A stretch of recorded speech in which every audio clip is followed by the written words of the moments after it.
हाय रे, इस जंगल में बारिशें कहाँ से शुरू हो गई? हम तो अपने जंगल को बारिशों की वजह से, बारिशें तो यहाँ पर भी हो रही हैं। कालू कौवे, तुमने तो खुद कहा था ना कि ये जंगल बहुत बढ़िया है, यहाँ पर ज्यादा बारिशें नहीं होती। तुम हमें ये कहाँ पर लेकर आ गए? अरे मुझे क्या पता था कि इस जंगल में भी बारिशें हो जाएंगी। मैंने तो इस जंगल की हरियाली को देखकर कहा था कि इस जंगल में हमें आना चाहिए।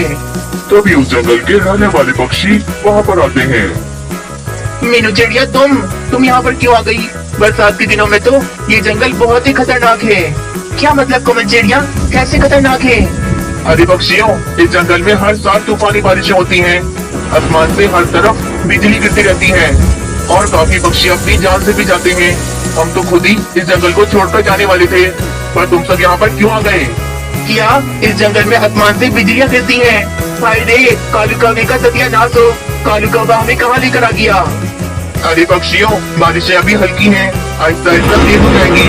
चलो जल्दी से जंगल से वापस चले जाओ, वरना बिजली गिरेगी तो सब मारे जाओगे। पक्षी सारे वापस जा ही रहे थे कि तभी अचानक बारिशें और भी ज्यादा तेज हो जाती हैं। आसमान पर काफी बिजली चमक रही थी। अरे बाप रे, बिजली कड़कना शुरू हो गई। भागो भागो पक्षियों, बिजली कभी भी गिर सकती है। पूरे जंगल में अफरा तफरी फैल जाती है।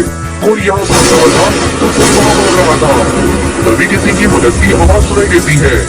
मदद करो, कोई मेरी मदद करो। नदी में बहती हुई टोकरी के अंदर एक नदी टूटी थी जो मदद की आवाजें लगा रही थी। कालू कौवे देखो, सामने टोकरी में कोई है जो मदद की आवाजें लगा रहा है। तुम जाओ, जल्दी से बचाओ उसे। ना बाबा ना, मैं तो बस अपनी जान बचाना चाहता हूँ। मुझे बहुत डर लग रहा है, कहीं बिजली मुझ पर न गिर जाए। डरपोक कालू कौवा बिजली से डरकर वहाँ से भाग जाता है। कोई बचाए या न बचाए, पर उसकी मदद मैं जरूर करूंगी। मीनू चिड़िया भागी भागी नदी की ओर जाती है और वे टोकरी पानी से निकालकर फौरन वहाँ से चली जाती है। हाश, मुझ पर बिजली नहीं गिरी, वरना मेरे साथ साथ ये नन्ही तोते भी मर जाती। चिड़िया आंटी, आपका बहुत बहुत शुक्रिया कि आपने इतने मुश्किल समय में मेरी जान बचाई। बेटा, तुम कौन हो और नदी के पानी में कैसे बह गई? ये बात सुनकर नन्ही तोती रोने लग जाती है। अरे अरे बेटा, आप रो क्यों रही हो? अच्छा ठीक है, मैं कुछ नहीं पूछती। चिड़िया फंस गई हूँ। मैं कोई साधारण तोती नहीं, बल्कि पड़ोस के जंगल की राजकुमारी हूँ। राजकुमारी? आप पड़ोस के जंगल की राजकुमारी हो? परंतु राजकुमारी, ये तो बताएं, आप नदी के पानी में कैसे बह गई? मैं सब बताती हूँ, शुरू से आखिर तक आपको सब बताती हूँ।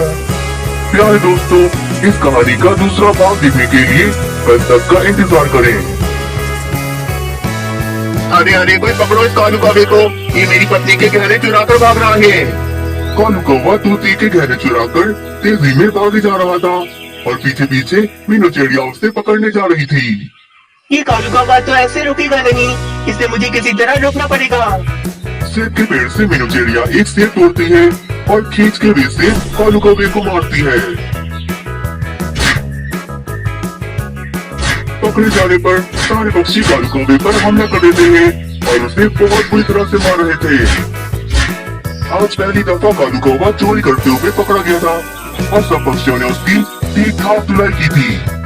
आइंदा के बाद अगर तुमने चोरी का सोचा भी तो याद रखना कालू कौवे, आइंदा इससे भी बुरा मारेंगे। मैं तो इसकी टांगें तोड़ दूंगा। कालू कौवे, आइंदा के बाद मेरे घर में चोरी करने आए तो मुझसे बुरा कोई नहीं होगा। सब पक्षी कालू कौवे पर अपने अपने हाथ साफ करके अपने अपने घर चले जाते हैं। हाँ, कितना बुरा मारा पक्षियों ने, मार मार कर मेरी हड्डियों में दर्द कर दिया। ये सब उस मीनू चिड़िया की वजह से हुआ है। अच्छा भला तोते के घर से हाथ चुरा कर भाग रहा था, पर मीनू चिड़िया ने मुझे पकड़ लिया।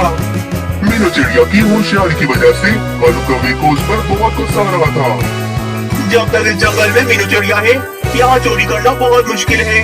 पहले मुझे मीनू चिड़िया को ठिकाने लगाना होगा, तभी मैं चोरियाँ कर पाऊंगा। कालू कौवा कुछ सोचता है, तभी उसे बहुत बढ़िया उपाय मिल जाता है। हाँ, मिल गया उपाय। अब मैं देखूंगा मीनू चिड़िया कैसे होशियारी दिखाती है। कालू कौवा फिर पहाड़ों की ओर गुफा की तरफ चला जाता है। ये तो और कहीं नहीं बल्कि बाजू झील के पास आ गया था। कौवे, कौवे, तुम यहाँ पर क्यों आए हो? तुम पक्षियों ने मेरे साथ बहुत बुरा किया है। अच्छा भला मैं जंगल में रहती थी, पर तुम पक्षियों ने मुझे जंगल से निकाल दिया और अब तो मुझे शिकार भी नहीं मिलता। चली जाओ यहाँ से, कहीं ऐसा ना हो मैं तुम्हें ही मार कर खा जाऊँ। अरे अरे बाजू चील, क्यों गुस्सा कर रही हो? मैं यहाँ तुम्हारे ही फायदे के लिए आया हूँ। मेरा फायदा? हाँ तुम्हारा फायदा। तुम चाहती हो ना तुम्हें शिकार मिले, तो ठीक है, बस मैं कल तुम्हारे लिए शिकार लेकर आऊंगा।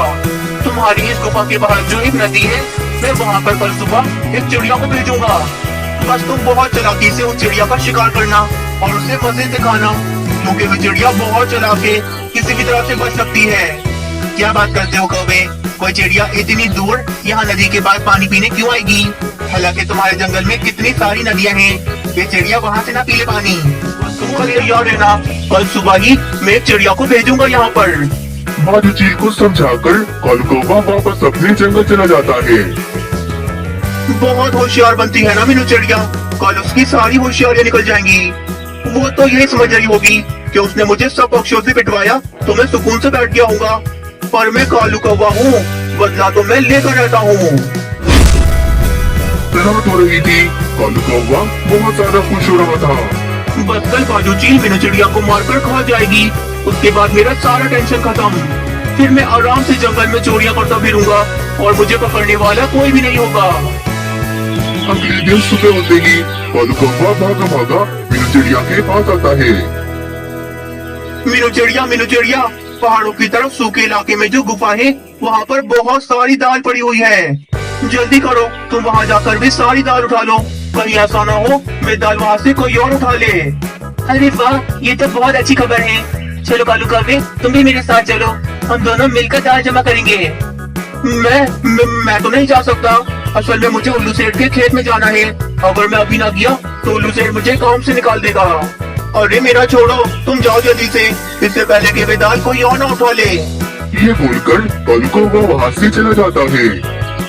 चलो जल्दी से जाती हूँ और मैं सारी दाल जमा करके ले आती हूँ। आज दोपहर में सब पक्षियों को दावत पर बुलाऊंगी और उन सबको मजेदार दाल चावल खिलाऊंगी। मीनू चिड़िया जा ही रही थी कि तभी किसी की कॉल आ जाती है। हाँ बोलो कौन? मीनू चिड़िया, मैं रानी को भी बोल रही हूँ। हाँ हाँ बोलो बोलो रानी को भी। मीनू चिड़िया, मैं कालू जी के लिए दाल टोकरी बना रही थी, पर दाल ही कब पड़ गई। मैं तुम्हारे घर पर आ रही हूँ, तुम्हारे घर पर दाल है ना? दाल? माफ करना रानी कौवी, दाल तो नहीं है मेरे घर पर। अरे हाँ रानी कौवी, मैंने सुना है पहाड़ों की तरफ सूखे इलाके में जो गुफा है, वहाँ पर बहुत सारी दाल पड़ी है। तुम एक काम करो, वहाँ चले जाओ, तुम्हें वहाँ से दाल मिल जाएगी। वाकई में मीनू चिड़िया, चलो ठीक है, मैं वहाँ पर चली जाती हूँ। अब मीनू चिड़िया की जगह रानी कौवी पहाड़ों की ओर दाल लेने के लिए चली जाती है। और इधर ही जंगल में कालू कौवा बहुत ज्यादा खुश हो रहा था। उसे तो पता ही नहीं था कि अब उसके साथ क्या होने जा रहा है। दाल कहाँ गई? दाल तो यहाँ पर कहीं पर भी नहीं दिख रही। लगता है मेरे आने से पहले ही कोई सारी दाल उठाकर चला गया। ये क्या? कौवा तो बोल रहा था कि यहाँ पर कोई चिड़िया को भेजेगा, पर इसने तो इस कौवी को भेज दिया। मुझे पता ही था, चिड़ियाओं को बेवकूफ बनाना आसान बात नहीं। चलो अब कौवी है तो कौवी ही सही, इसी का शिकार कर लेती हूँ। बाजू चील बहुत ही भूखी थी, ये भागती हुई रानी कौवी की ओर जाती है और वहाँ पर आकर रानी कौवी पर हमला करके उसे पकड़ लेती है। अरे चील मुझे छोड़ दो, मुझे जाने दो।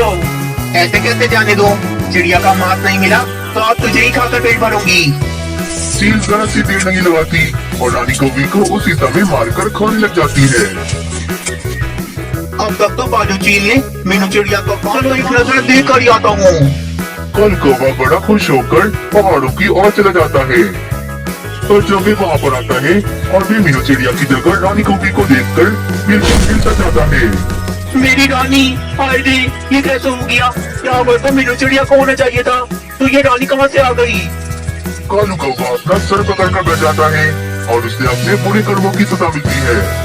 प्यारे दोस्तों, अगर आप सबको ये कहानी अच्छी लगी तो वीडियो को जरूर लाइक करें और ऐसी ही कहानियाँ देखने के लिए चैनल को सब्सक्राइब कर लें।